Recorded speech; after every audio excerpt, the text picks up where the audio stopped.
ये जो राख है, ये बुझी हुई सी जो आग है, ठीक इसी जगह मेरे ख्वाब थे। कई सुर्ख ताज़ा गुलाब थे, कई ख्वाहिशें थी धरी हुई,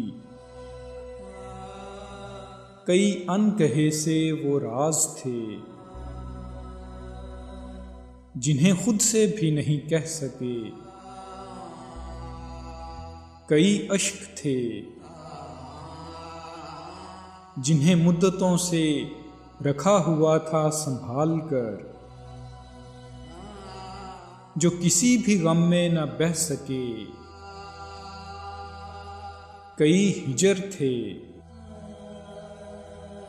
जो विसाल होने की ख्वाहिश में पड़े पड़े ही झुलस गए। कई जख्म थे जो किसी के लम्स की आरज़ू में तरस गए।